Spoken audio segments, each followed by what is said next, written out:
Hey, Spotlight fam, it is your girl Rose, and I am here today with Councilwoman Blegay from District 6 in Prince George's County.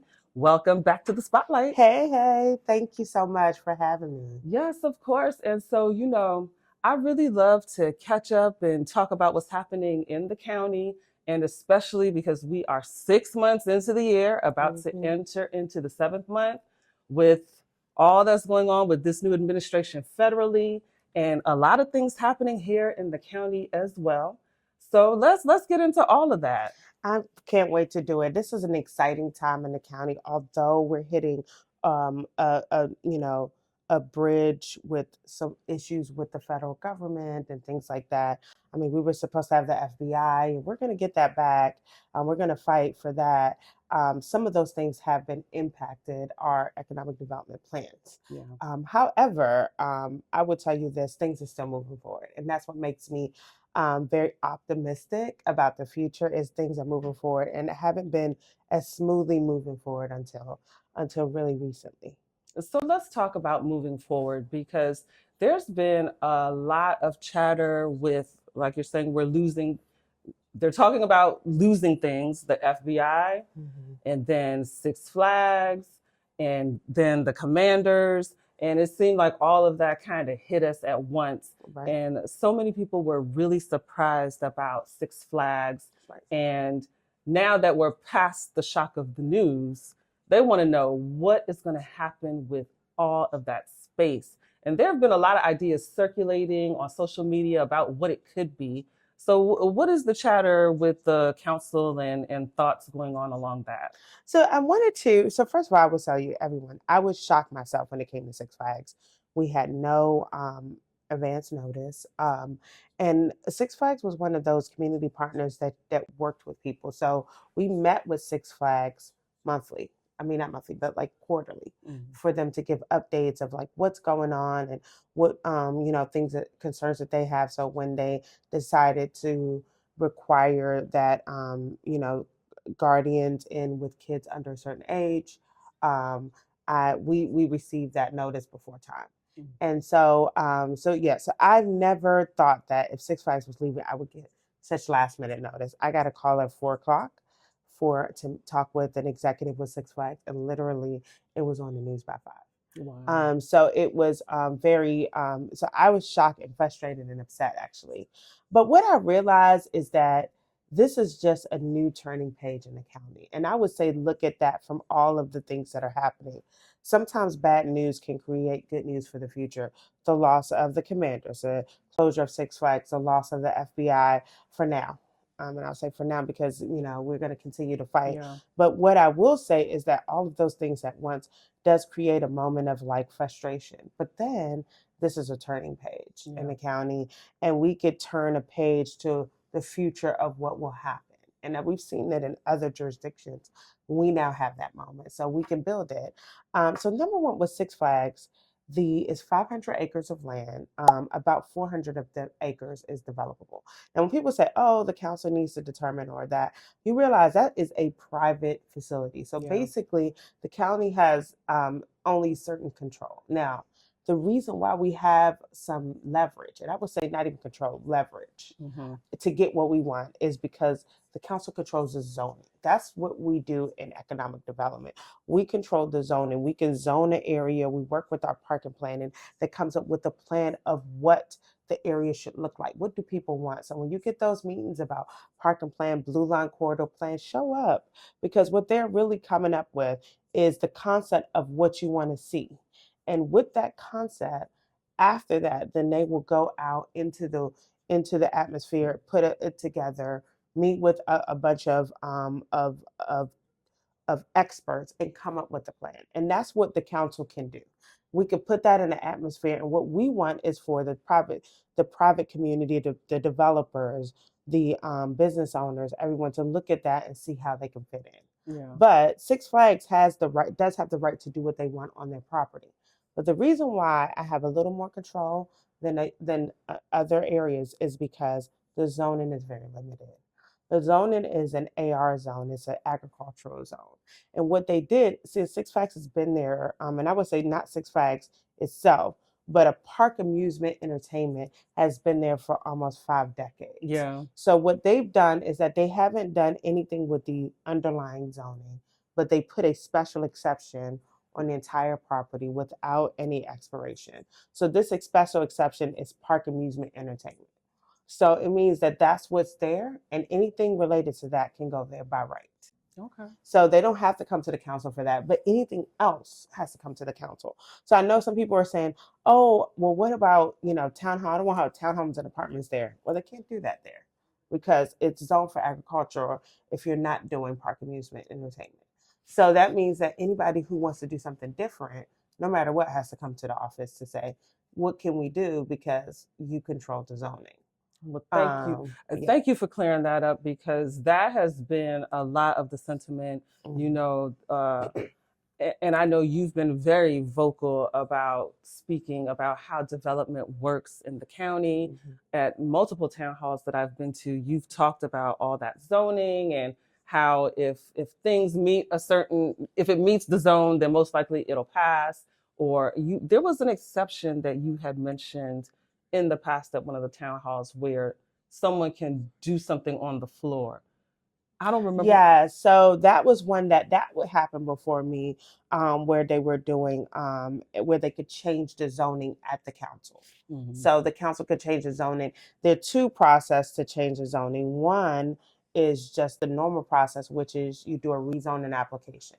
The rezoning application comes. So that's what's going to happen with Six Flags if anybody changes whatever the agricultural underlying zone is. They're going to put an application in and say, we want to do this and that. Then the parking plan is going to send a notice out. You're going to send that hearing notice where you can come in and openly discuss what you want to see there. And then there's going to be a final decision on it, and then it goes to the council for final approval. So that's the prize we want people to take, because that way you have to go to the community, the signs have to come up, people have to be on notice something's going to happen. But the other part is called a text amendment, and a text amendment is where a bill comes to change the zoning in an area. What the problem with that is most people don't know that council members, what time council members meet and all those things. So a text amendment does not require any notice to the community, no mailers, no hearing notices, nothing. You can just go to the council member can say, propose a change, and it can change. We do not want to do many of those in our office because the actual text amendment itself was made for mistakes. Mm-hmm. So that was what the original goal was. Like if there was basically a slither that is in the middle of an industrial zone and it says residential and it's clear that it's industrial everywhere, then that would mean that because it's human mistakes, that somebody at parking planning messed up and then they didn't catch that area. So now you got a house in the middle of industrial zones. That doesn't make sense. So a text amendment is to fix that, quick fix. But it's been used to bring new development, things like that, quick things. The problem with that, because the text amendment is quick. That's why developers like it. Gotcha. You go to the council, within a couple weeks or 2 months, 3 months, it's changed. But when you have to rezone, you have to send the application in, wait for the hearing, have the hearing, the board that's about 2-3 years, right? 2 years, or it could be less than a year, but the point is it takes more time. Yeah. So developers have come and said, oh, we want to do text amendment. But the problem with text amendment is when you don't have the community support, yes, you're going to get what some of the issues we saw with Westphalia, with the change of zoning from commercial to industrial in the middle of a housing community. With the Cameron Grove, they were going to add residential and add apartments across the street. You're going to get people worked out. Well, speaking of Westphalia, let's talk about that because I know you had a recent update on that. Mm-hmm. And so for the folks that were not able to attend that and haven't heard what the update is, let us know what's going on with Westphalia. The retail is coming. That's the biggest news. Walton has come in and they've said we're going to turn a new chapter and we're going to be better partners. They've come in, they're going to open the retail. Right now, when we were at ICSC, we were meeting they've decided that they wanted to work with a group that's going to just do the retail. Mm-hmm. So instead of them doing it themselves, which is better you to have someone that has the contacts already, at least 4 of the people that they're working with have already done projects in the county. So we know what they've done. One has projects in 32 states. So they have but you want someone that has a Rolodex that can say, I know the person for Whole Foods. I know the person for Trader Joe's. I know that you want someone that has that knowledge. And so they got those people, and they were looking between those. So by the 30th, we're going to have a meeting. They're going to pick that person. Now, I will say that there was a lot of interest by a lot of the grocers. And we are trying to pick the top grocer. I believe we are being able to actually promote those to those grocers. Those grocers Right. do seem interested. So it's about picking the best partner that has those contacts, because everyone has the contacts, and they've been talking to Walton, but to go through a retail group that would just focus on the retail would have them. That's their focus. That's to fill that out to get all of the quality retail. That's Yeah. what they're doing. So we will have that by the end of the summer. That group will be picked, and we're looking at having the retail up by 2027. Oh, that is So amazing. it's exciting. We have heard the concerns that people have brought to us about wanting quality retail. We do say that this anchor store is going to be the grocery store. The grocery store determines everything. Yeah. So for us, we have to pick a big grocer, and then the rest of the retail will fall in place. So that's what we're looking at now.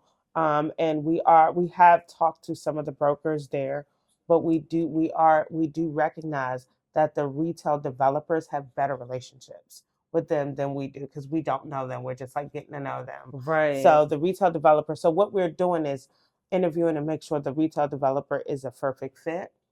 And then once we get that, which will be done in a month or so. That is awesome Yeah, news, and especially to hear that some of the top grocers are they're interested, interested. and it's not that we have to battle for their attention. They're already interested. So I that's mean, great the to hear. average income in Westphalia is 175,000. So that is why we got to do it there, because you have something so unique, and Yeah. you have a grocer that's off the major thorough of going down towards Route 4, going down Route 4 towards Calvert County. So we have Suitland Parkway right there. So it's a well trafficked area. Right. So we do recognize that, and that's what we're trying to let the developers know, which they understood that. And I will say that we don't have to worry about grocery stores and closures with a lot of the recession things going on. Yeah. People will shop at grocery stores. They need food. So we don't, there's some other stuff, like I would tell you, office space is not very popular these days. A Hmm. lot of people work from home. So there's always that. And that was the original goal of Westphalia, was like it was going to be this huge office park, but that was 20 years ago. They had a approved plan of 2007. So if the plan Wow. was 2007, it started in the early 2000s. So we're talking 20 years and Yeah. different. So one of the things we're letting people know, we're going to do a minor amendment to open up the plan to make some changes, to update it, update even the park. We're starting with the park. The park is already, well, phase 1 is done. They're working on phase 1B.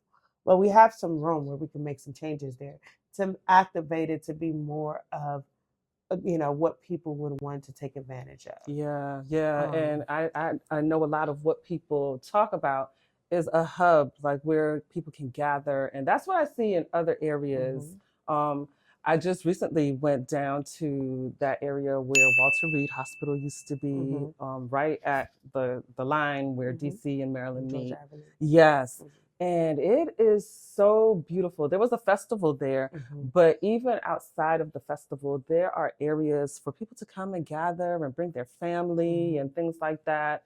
And so I know that in the master plan for a lot of the development that is coming in general in Prince George's County, like cultural hubs and mhm, gathering spaces are a part of that. But you mentioned the ICSC conference, mhm, and that happened last month in May. mhm, And I saw that a lot of the folks from Prince George's County, a lot of the folks that are involved in economic development and things of that nature were at that conference. And I saw that you were there. So tell us how that went and some of the people that you talked to, and give us the lowdown. So for that one, Westphalia won. We brought the whole Welton team there. We had to meet with some of our, we outlined the retail developers that they wanted to meet with. And at the booth, they met with a lot of them there. They Oh, had meetings with wonderful. them throughout there. So it was nice to see the different developers. One of those, we went to their booths because a lot the retail developers are very popular because ICSC is a retail conference. It's about shopping center conference. So all of the retail developers go there and they set up a whole display, right? And it's a beautiful display. They spend money on it. So what we did was that we went to different retail developers that were that we knew that would be interested in developing in Westphalia, and we sat and had meetings with them along with Walton. And Walton was very excited. We, like I said, that was when they came down with the list of the four that we were most likely going to work with. I like the list, and so that was good. But what the good thing, and I want to actually talk about Six Flags because Yes. while we were there, a lot of people actually started reaching out about Six Flags and dropping off their card at our booth, things like that. So we started to meet with them to discuss what we wanted to do there. When we met with the governor in ICSC, along with some other stakeholders, and the governor was very clear that whatever we needed for development, he was open to do. That's really good to He said hear. Prince George's County was a priority. So that's great for us because we wanted our developers to know. We brought Boston to hear that and some others to hear that so that they could know that we have support. And we're going to need the governor's support for 6.5 because what we have is actually some exciting ideas. Mm. And so with Six Flags, and I would say ICSC was probably the beginning, but a lot of the people are here. We've had at least, so the way we met with Six Flags last week, and the way they're doing it is a private sale, but they're going to do a call for those that are interested um, in August. And so they want people to put their proposals for what we've told them, and we've been meeting with people that are interested, is that we are looking for a park amusement entertainment similar to Six Flags. Mm-hmm. We've had some people who've reached out, so we got some great ideas. Some of our ideas include um, film studios with amphitheaters with like full out concert venues, sports venues, indoor skiing, um, all of the hotel conference event center, a whole world in its own. So think of a national harbor without the water, but focusing on entertainment. That is what we've been getting. Now we have people that have come and said, okay, what if we do houses? What if we do data centers? We're saying no. We want the goal of this to be park amusement entertainment because that was what was there before. Yeah. And we're not interested in any residential. The only residential we would even entertain was something that would support the park amusement entertainment. So, there was discussion about for film, they need places for people to stay Mm. long term more than just a hotel. So we could talk about that, but it has to be support whatever the park amusement entertainment is. We've met with around a dozen interested parties. We've told them this is what we want. While they come into the council, zoning. They Yeah. want to make sure that they have the okay of the government, all this, because it's 500 acres of land and it is expensive. Six Flags wants the money. That's what they said. Now, the question about why Six Flags is leaving, they have never been open about it. They've said that they had a assessment that was brought forth by a company. Their new owners came in, did an assessment of all parks, and decided to close this and another park. Okay. So it is disappointing. But like I said, we can't go back and forth. This was a corporate decision that was made and it is done. Like they're not Yeah. going back.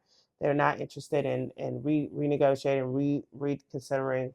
So we did meet with their broker. Their broker is reaching out to other park operators to see if they would take over. And we want to make sure that we're monitoring that. While that's happening, we have people who are interested in buying the land to make sure that the council is on board, the county executive is on board.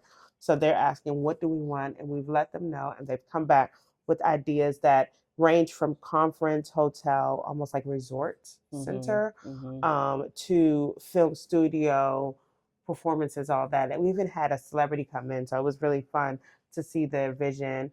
Some of the people are looking at the success of Tyler Perry and wanting Yes. to replicate it. So they have come to say, would you be interested in this? And then we've heard the sports stuff too. There is big sports for those that are, tournaments, things like that. But what we said is that we want something that, first of all, is throughout 12 years a year, 12 months a year. Yeah. So we're not just focused on one thing about Six Flags. It was open in May, closed by, October. So what we want something is that could be year round. Year round. We also want something that doesn't just engage the kids, but engages adults. So that type, because you have 500 acres. The actual Six Flags only covers 130 of that of the acreage. So they have a lot of undeveloped land that they could develop, but they haven't. So we want to activate that whole area. We're thinking of a world of its own. And we told people that be creative. And what I will say is that they've come back with some great ideas. So we are introducing them to Six Flags as the ideas come. But we're letting people know we do not want to see, we're not interested in any housing developments, townhomes, apartments. That's small thinking. And I've told the developers, if you come to me with that, you don't believe in the county. Yeah. This is 500 acres. You can create your own world. National Harbor is only 250 acres. So we can create something that is destination. And the ideas that we're getting is such. That's wonderful. And so at what point then does the community get involved with, you're talking about ideas are being shared, and at what point does the community get involved and be able to voice their opinions about what they want to see? So we want to see how the process goes for the sale, because the issue is that we have all these people now, but if we go and start meeting with people to get ideas, what if it's sold to someone else, you know? So what we're trying to do is see the process. Once that August process goes, they're going to narrow it down to a couple of people that have the money that, because there's going to be due diligence checks to make sure that those people can purchase or can do the whole thing, because they're selling it as one whole, not pieces. So once they get that, then we're going to set up some meetings so that they can hear from the people, because we know that that's the person. But right now it's ideas being shared. We don't even know if people are being able to do the due diligence to buy. So what we're trying to do is not waste. We don't want the community come in, meet with people, and then they don't get it. And then we're dealing with people who don't even have the ability to purchase. So what we're doing is we're meeting with people, we're sending them to the broker. The broker is going to do due diligence checks, and they're going to do that through September. By September, it should be down to the top people. Okay, that makes sense. And that also helps with not creating frustration, right? Yeah. So when people are meeting, they're meeting with the people that are going to own it. Yeah. Not or expressing ideas to people on it. We are accepting ideas now that we are going to share with those that are coming to us. But again, someone can meet with us every day and then later on decide, okay, because when the money comes, that's when the real talk is come. Yes. And I don't have the ability to do diligence checks, but we do have people reaching out to us. Anybody that says they have the money, they're putting it together, people to buy Six Flags, we're meeting with them. Okay. And anything, but we don't know what the outcome will do. So we want to make sure by the time we meet with the residents, we have an idea of who the owners will be. Yeah. So that we have an idea of what they're going to, but then they can get feedback. But we've already heard people. They want park and management, entertainment. You want to continue to build the commercial tax base in the county. You don't want residential. We heard you. Yeah. Well, thank you for that and for that update. Anything else you want to update us on? Well, we just wanted people to understand the county is we're the planners. We're the ones that give the ideas, but we are working. A lot of times we have to fight back and forth with the private sector, because those are the people that own the land. Right. Those are the people that have the money to build. So people even talk about what's going on with the Landover Mall site. The Landover Mall site is owned by a family, the Lerner family. They are going to determine what they want. People have reached out to them, said we should do this, we should do that. They have full control as to what they want to do. And so that's what we realized with economic development. You can work with people. You can try to, see what you can do to work with them. But if it's privately owned, they make the final decision. Yeah. And only thing is that we want to make sure if it doesn't fit, if it's to the point that it just violates quality of life, we can try to intercede in ways through stopping things, through, denials of application, things like that. But if they have the zoning, they can do it. It's by right. And the zoning is very key. Once a person has the zoning, at this point, it's just about getting permits. Yeah. Well, so folks, I want y'all to be very clear that these are private sales. So as you heard Councilwoman say people can do what they want if it meets the zoning. That's what we said at the top of the conversation. So just so you understand that point. And so thank you for driving that home. And so I know you have some summer programs that are going on. And well, before the summer programs, though, I did want to mention about the town hall that you have coming up on July 16th. Right. So we have a town hall for Largo coming up on July 16th. We do realize there's a lot going on with downtown Largo. We have some development projects that are coming up here. We do want people to know what we have going on here. There has been some stall in some of the major projects, so we want to give people an update that's coming up. So July 16th, we want to see you there. And we just want people to be engaged in what's going on. And with Largo, we haven't had that meeting yet. So Yeah. we need to do that. And there are some things up Lotsford Road, down near the hospital. We have more developments coming, and we want people to know about it. And if you guys have not been down Lotsford yet, they're starting on the Civic Plaza over here where the center of Prince George's County government is. So that is it's moving forward. Right, So right outside. yeah, I'll be happy to be a part of that town hall on July 16th. And then you have some summer programs for our young people. You have the youth leadership and the community program. Tell us about that one. Yes, I am so excited. We want to be able to host our youth. There's a summer program. We're working with the Community Impact Center, and also I need some youth advisors. What we realize is that we do a lot of things that impact the youth, but often the youth is not in the room. Yeah. So these are going to be advisors to me to tell me, here's what the youth need to do to make a difference in the world that they're in. And that we want the youth to actually say, here is what will make better for my friends. Here are things that we would like to see. And we want youth to be able to speak for themselves. So if you're interested in joining the Youth Advisory Committee, or you want to join our summer program with the Community Impact Center, sign up.